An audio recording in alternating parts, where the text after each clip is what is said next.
My name is Julia Morrison. I'm 28, and this house was supposed to be the beginning of my quiet life. Grandma's Victorian sits on a corner lot in Portland, paint the color of clouds before rain. The bones are good, ornate crown moldings, stubborn windows that sigh when you coax them open, floors that remember the weight of every visitor. When the will settled, my older brother Patrick, 30, got the Florida condo and Grandma's jewelry and investments, objectively worth more. I got the house with the peeling porch and a roofline that needed prayer. I didn't complain. I've always preferred things I can fix with my own hands. Nights, I watched restoration videos until my eyes burned, then taught myself trim work with a rental nailer I named Courage. I sanded until original oak grains bloomed like maps of forgotten countries. I spoke out loud to empty rooms, asking Grandma if she approved. When the crown molding finally snapped into place around the dining room, I could almost hear her say, "There you are." 3 months in, on a Tuesday at 11:02 p.m., the doorbell shattered whatever piece I'd built. I opened to find Patrick on the stoop, mascara of rain streaking his face even though the sky was dry. He shook like the bass line of a distant club. "Jules," he gasped, folding into me like a collapsing tent. "I can't. Please." I've never been good at ignoring a cry for help. I did what sisters do. I pulled him in, made tea, tucked him into the guest room, and told myself this was temporary. By morning, he had a vocabulary for everything. Panic spikes, spirals, triggers. "The condo is poisoned," he said, eyes glassy. "Every surface smells like failure. My therapist says a family anchor is critical, a stable environment, or I might do something drastic." He used the word drastic carefully, like he knew I'd hear the echo in it. He showed me a letter on official letterhead, Dr. Michelle Harrison, licensed clinical psychologist. It recommended, strongly, that he relocate to a supportive family home for at least 6 months. I Googled her. Real, solid reviews. The letter looked fine. And wasn't this exactly what Grandma preached? Family first. Within a week, the guest room triggered his insomnia, so he migrated to the primary bedroom to feel safe. A moving truck arrived with his life. Furniture, Peloton, and a wine collection he called therapeutic tannins. I asked, softly, how long he envisioned staying. He cried so fast it felt rehearsed. "You want me out when I'm not okay," he whispered. What would Grandma think, Julia? The guilt landed with both feet. I tried to hold boundaries anyway. Utilities. Dishes. Don't invite people over without asking. He turned every conversation into a referendum on my compassion. "Monitoring my recovery is harmful," he'd say, eyes brimming. "You're weaponizing rules." Then I'd hear him in the living room, laughing on video calls, discussing ad campaign metrics and deliverables with the exact precision of a man not drowning. He said he couldn't work. I watched him rehearse a pitch deck on my antique dining table and tweak a color palette until midnight. He talked about daily therapy. When I called the office to say thank you, the receptionist told me Dr. Harrison was on sabbatical. "Virtual sessions," Patrick snapped when I asked. "Very cutting edge. Doesn't your boyfriend work in tech, Julia? Why are you policing me?" That was the other thing. Lucas. He and I have been a solid, steady kind of together. The kind that can survive drywall dust and hair and paint flecks on favorite jeans. He didn't dislike Patrick exactly, but he knew the shape of manipulation when it pressed its thumb against a bruise. "Write things down," Lucas said, thumbing a coffee ring on my notebook. "Dates, times. How many people came to the support group that wrecked your neighbor's curb? Not because you'll use it, because you might have to." "I'm not trying to build a case," I said, even though part of me already was. Patrick's mood swings became an atmosphere. He'd be fragile morning glass 1 hour, iron-boned the next. He redecorated because healing needs flow, moving Grandma's pie safe into the garage to make space for a serotonin-friendly mirror wall. He called it nesting. I called it a takeover.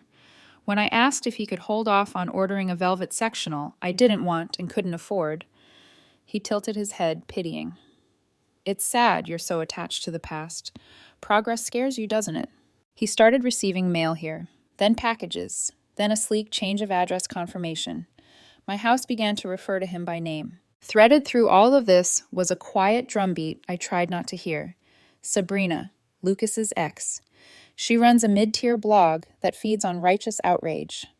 She'd left a thirsty comment under one of Patrick's Instagram stories, heart reacts flooding in.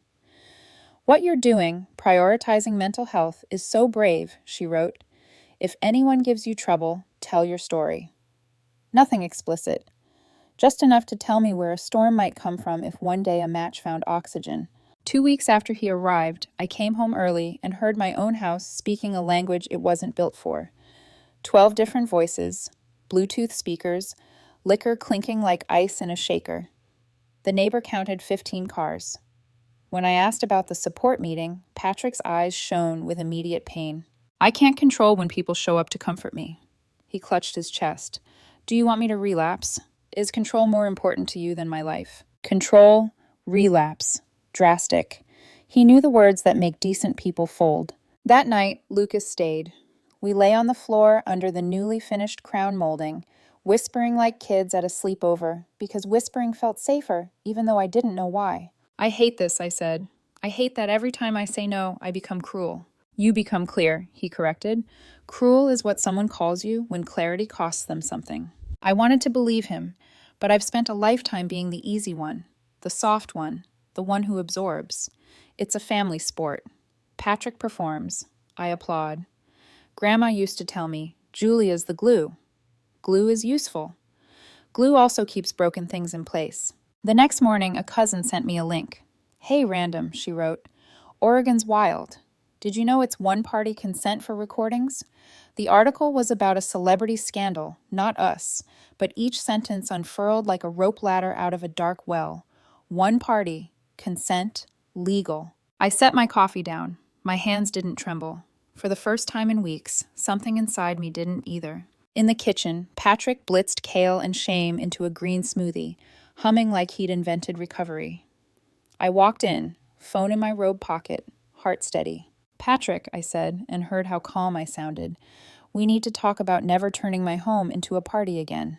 His eyes glistened right on cue. Interrogations are triggering. "Then let's call it clarity." Somewhere deep in the oak, the house creaked, a sound I had learned to translate. It means, "I'm listening." And so was my phone. I didn't start with a speech or a trap. I started with breakfast. The blender roared. Patrick, in the robe he'd borrowed indefinitely, sprinkled chia like confetti over crisis. I set 2 mugs down, peace offering and prop, and let the silence lean on us until he had to fill it. "If you're about to police my coping mechanisms," he said, "I need you to remember that your rigidity is part of why I'm struggling." "I'm offering coffee," I said, "and clarity." He sighed, soft and theatrical. "Clarity is fine, Jules. Suspicion is not." Suspicion is a thin word for the thing that had been growing in me, ribs to spine to jaw. Suspicion had notes and timestamps now, and a single line circled 3 times. Oregon, one-party consent. I didn't argue. I asked for receipts.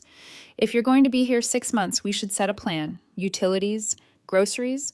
Also, could I get the details for billing and verifying with Dr. Harrison's office? For the file."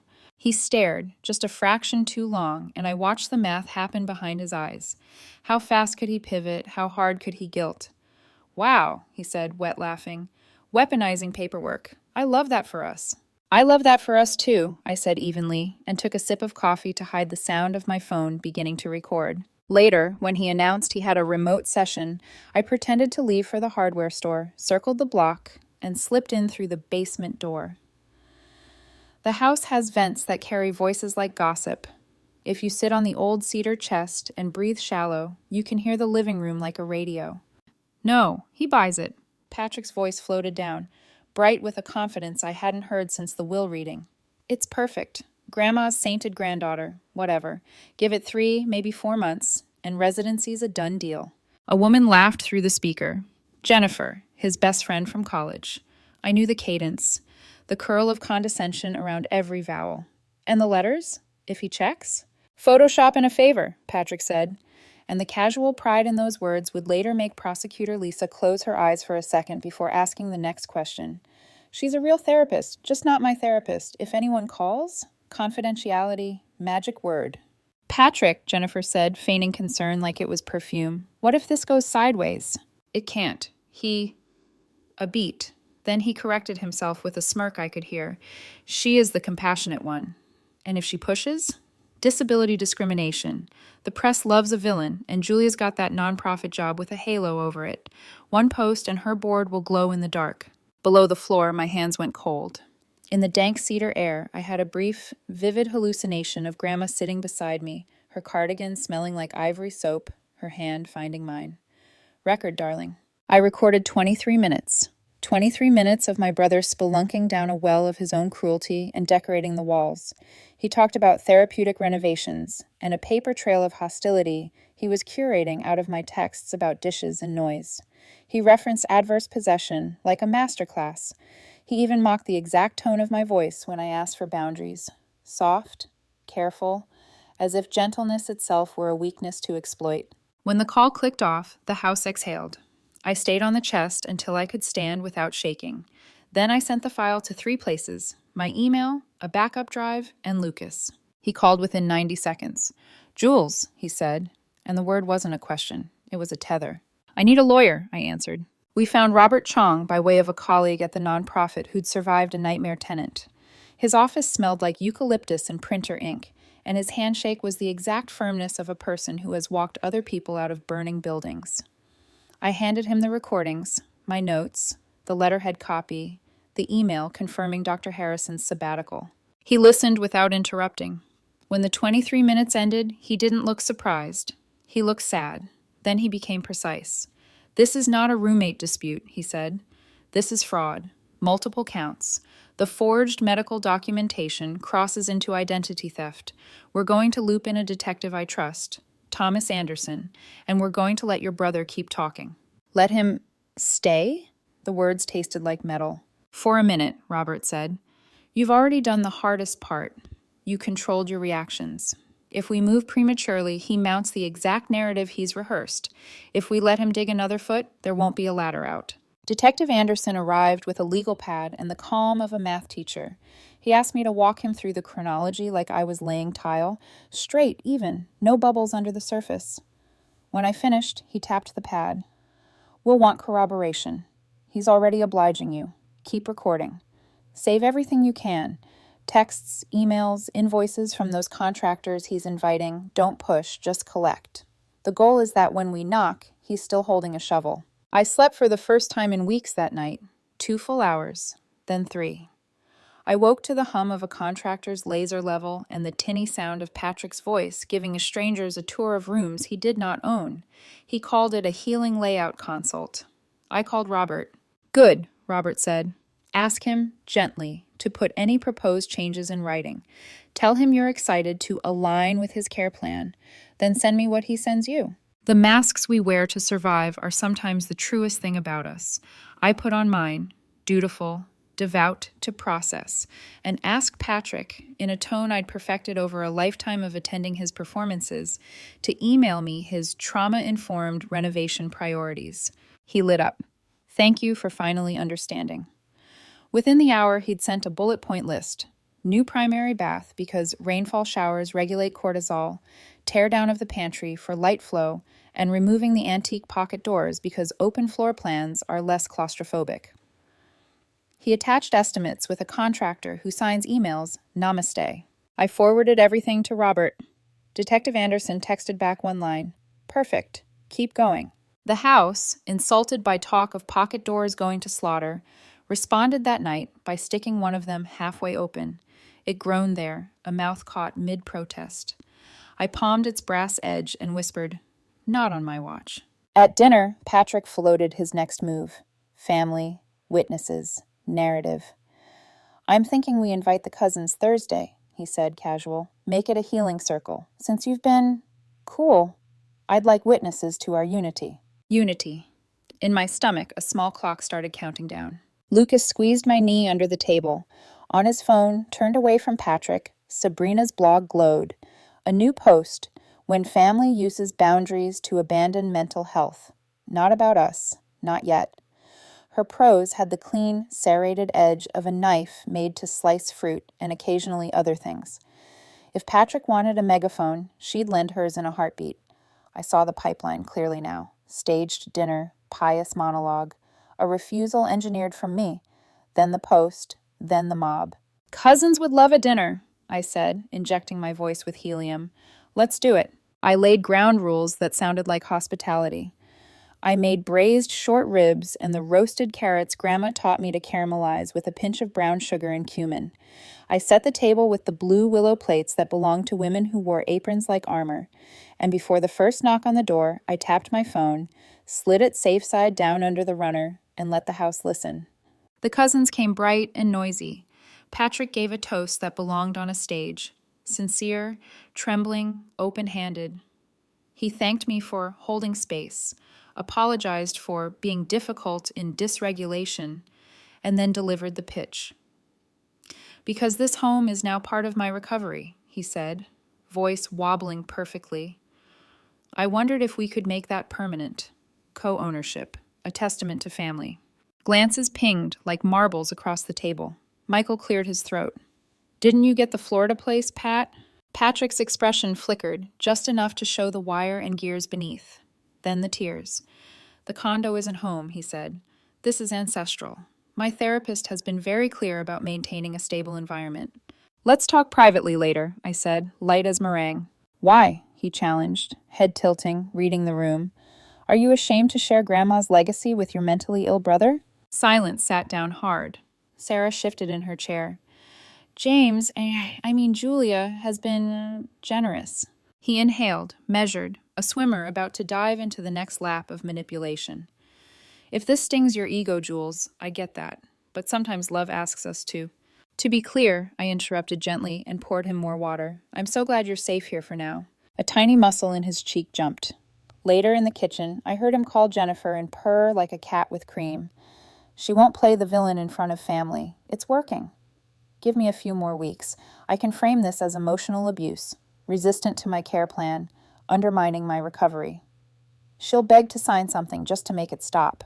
23 minutes had been enough. 2 more nailed the lid. At 9:03 the next morning, the doorbell rang. Patrick, in my robe, patted to answer. Detective Anderson stood with 2 officers and a folder thick as a phone book. Patrick Morrison, he said, voice steady as rain. You are under arrest for fraud, forgery, identity theft, and conspiracy to commit theft.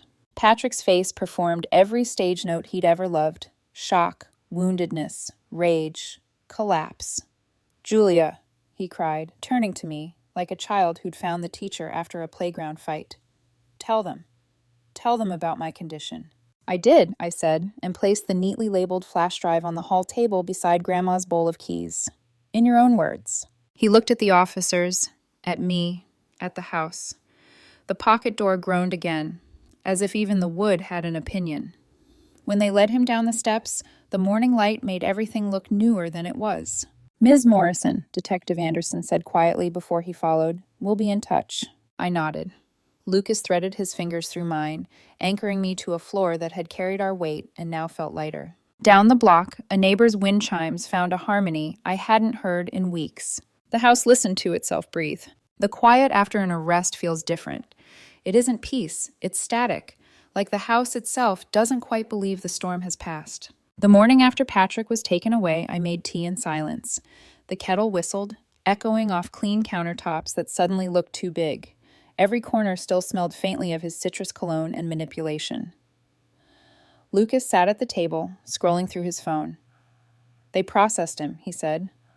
Fraud, forgery, identity theft. He's out on bail already. Of course he was. Patrick always landed on his feet, someone else's feet, usually. By afternoon, the first post appeared. A carefully lit selfie.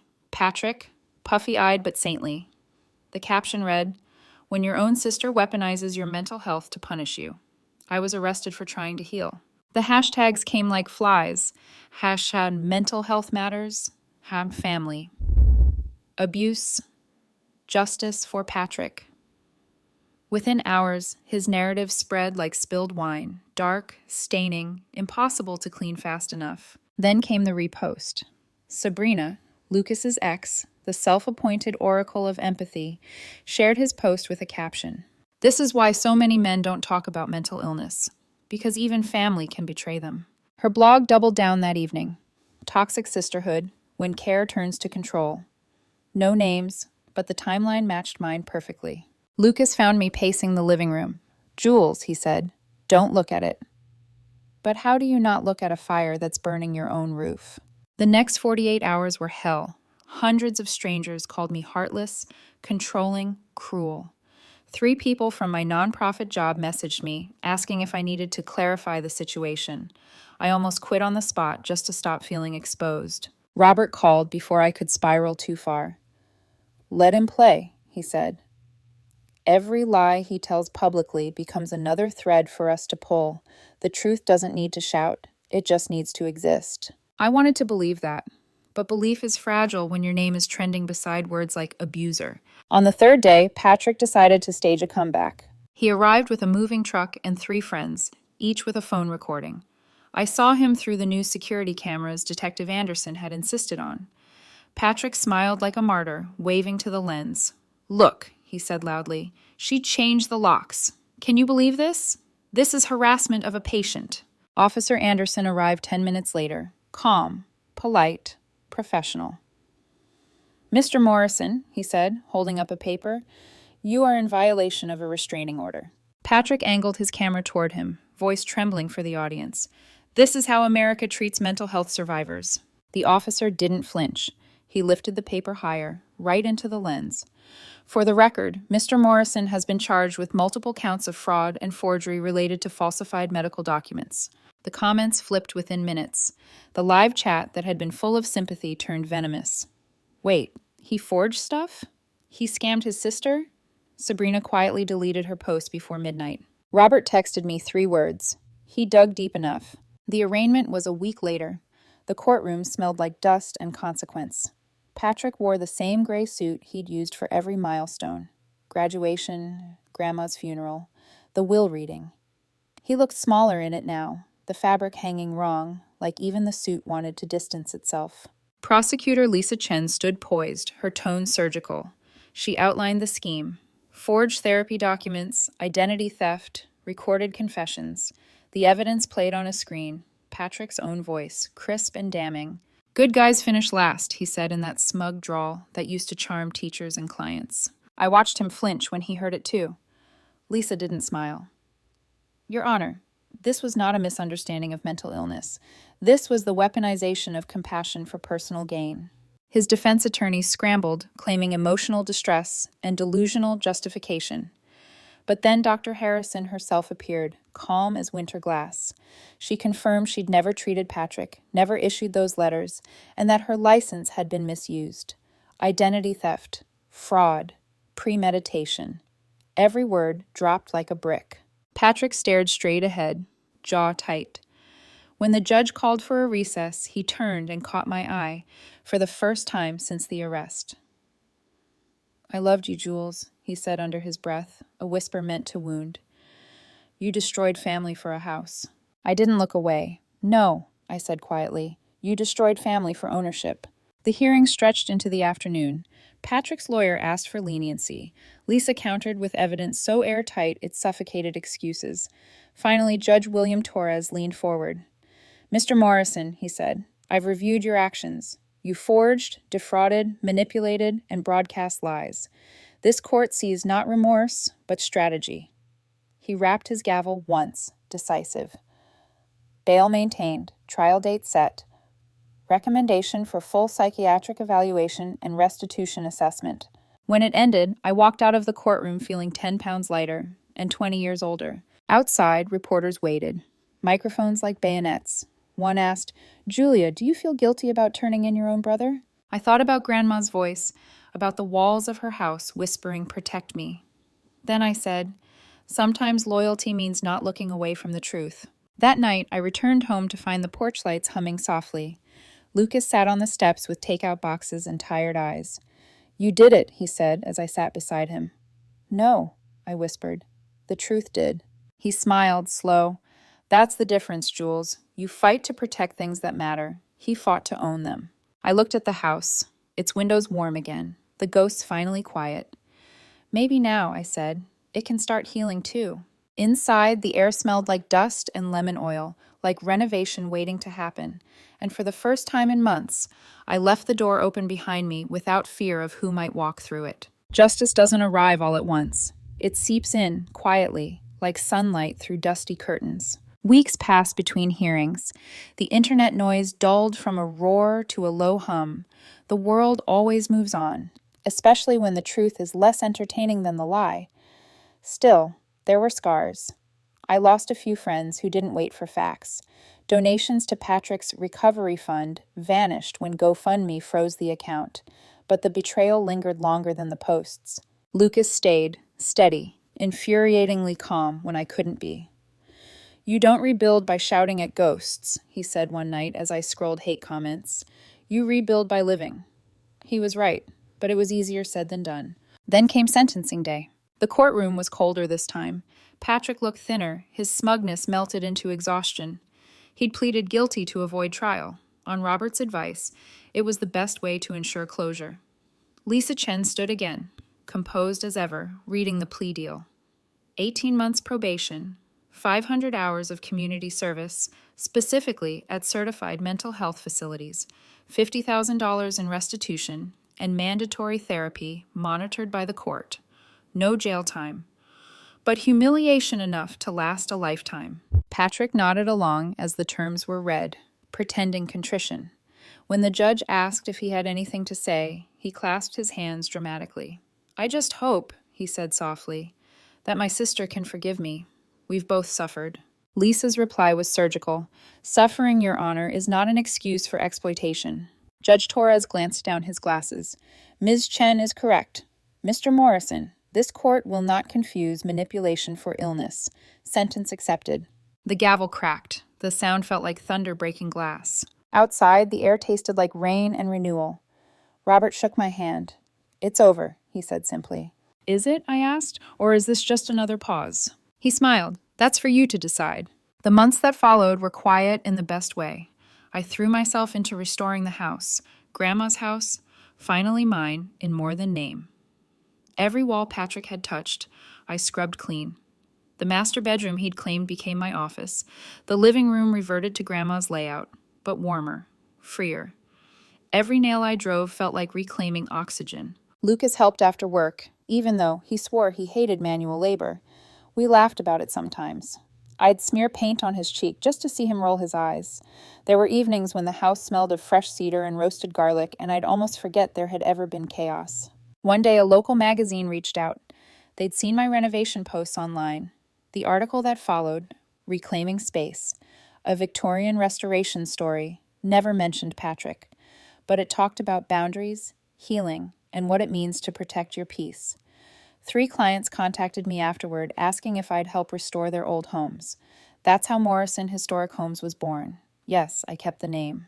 Because it was mine, too. Then, out of nowhere, life sent another twist. Dr. Michelle Harrison, the real therapist whose name Patrick had forged, reached out.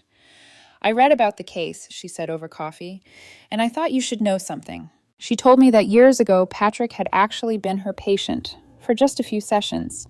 "He was intelligent, articulate, and practiced," she said gently. "He learned the vocabulary of therapy, not for healing, but for leverage." Her eyes softened. "He wasn't the first.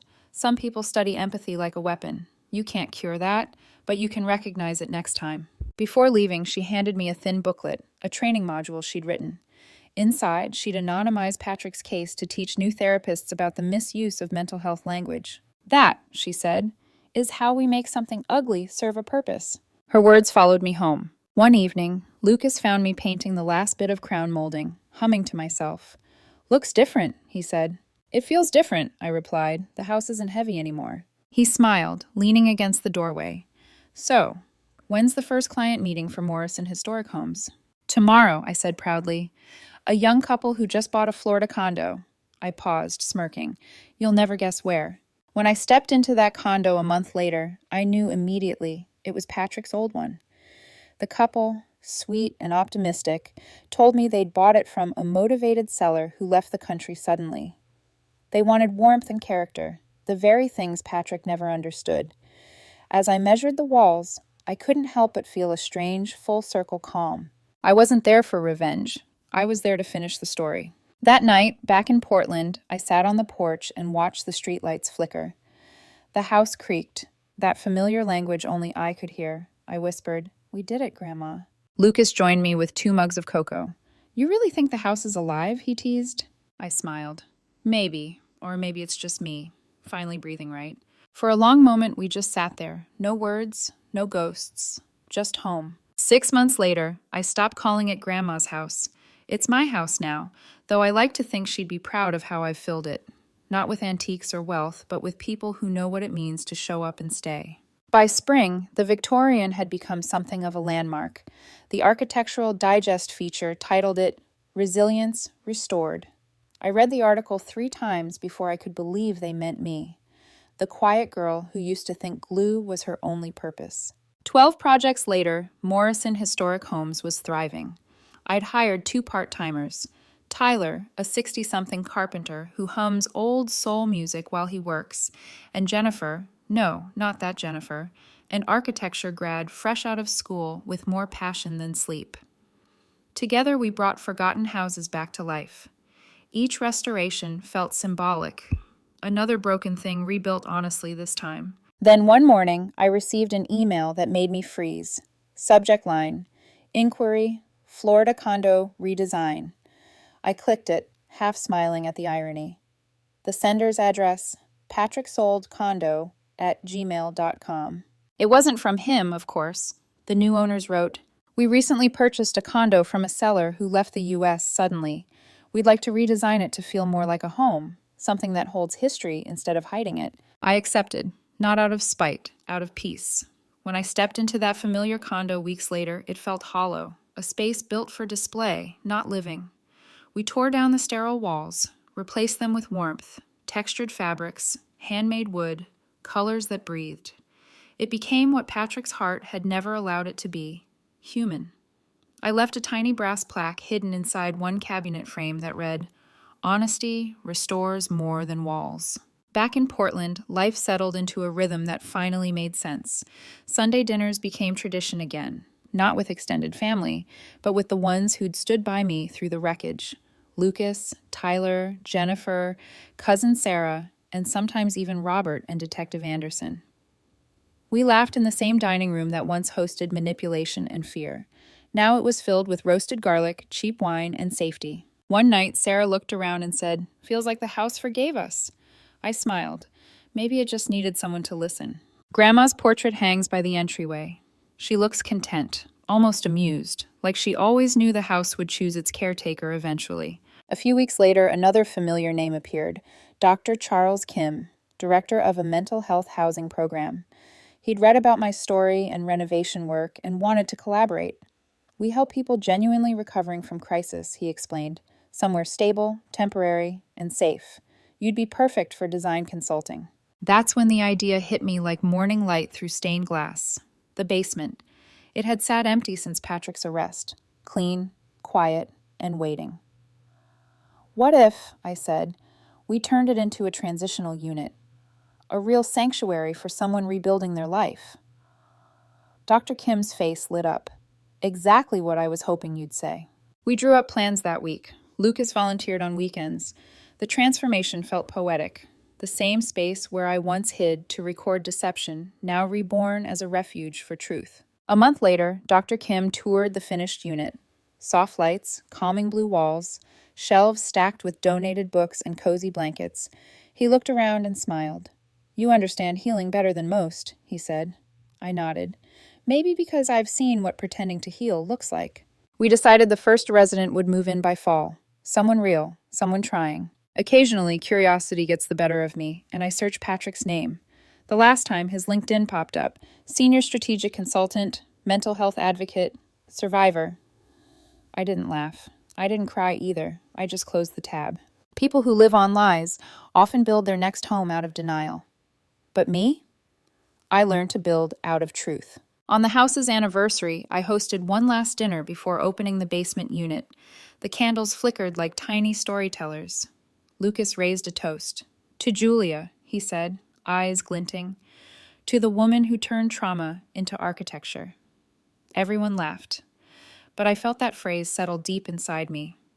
Maybe that's what I'd been doing all along, turning broken beams into boundaries, chaos into design, pain into purpose. I looked around the table, the found family, the laughter, the echo of Grandma's voice woven into the walls.